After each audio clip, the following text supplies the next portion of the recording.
ঈদকে কেন্দ্র করে নিরাপত্তা হুমকি নেই জানিয়েছেন র্যাব মহাপরিচালক। একই সাথে ফাঁকা ঢাকায় চুরি ছিনতাই রোধেও তৎপরতা অব্যাহত থাকবে বলে জানান তিনি। সামাজিক যোগাযোগ মাধ্যমে ঈদ নিয়ে প্রোপাগান্ডা হলে কঠোর ব্যবস্থা নেওয়ার হুঁশিয়ারি দিয়েছে র্যাব। এদিকে সন্ত্রাসীদের অভয়ারণ্য যেখানেই হোক উচ্ছেদ করা হবে জানিয়েছেন স্বরাষ্ট্রমন্ত্রী। আদিত্য মামুনের রিপোর্ট। একদিন পরেই ঈদুল আজহা।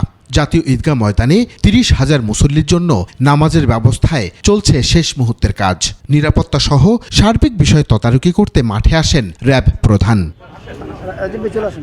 পরিদর্শন শেষে জানান, এবারও ঈদকে কেন্দ্র করে কোনো হুমকি নেই। তল্লাশি চৌকি, মোবাইল কোর্ট সহ নিরাপত্তার জোরদারে তৎপর থাকবে আইন শৃঙ্খলা রক্ষাকারী বাহিনী। ঈদের নামাজে তো কেন এত নিরাপত্তা?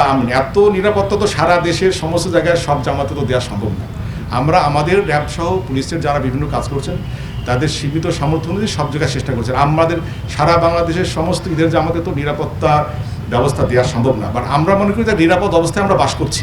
ঈদের সময়গুলোতে রাতে ফাঁকা ঢাকার নিরাপত্তা নিশ্চিতে সজাগ থাকবে র্যাব। বাড়ানো হবে গোয়েন্দা তৎপরতা। সাধারণ জনগণের নিরাপত্তা নিশ্চিত করতে bus terminal, rail station, launch terminal এবং ফেরিঘাট সহ গুরুত্বপূর্ণ জনসমাগম স্থলে র্যাব ফোর্সেস সার্বক্ষণিক নজরদারি এবং তৎপরতা অব্যাহত রয়েছে। এছাড়া জঙ্গল সলিমপুরে হামলার ঘটনায় র্যাবের দুর্বলতা ছিল বলেও স্বীকার করেন র্যাব মহাপরিচালক।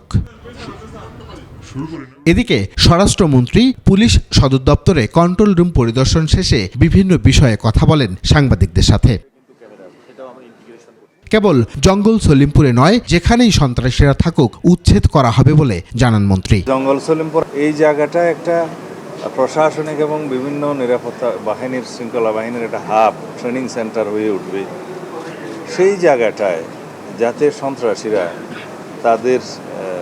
তাদের যে আড্ডা ছিল সেটা আবার পুনরায় রাখতে পারে, সেজন্য তাদের চেষ্টা আছে।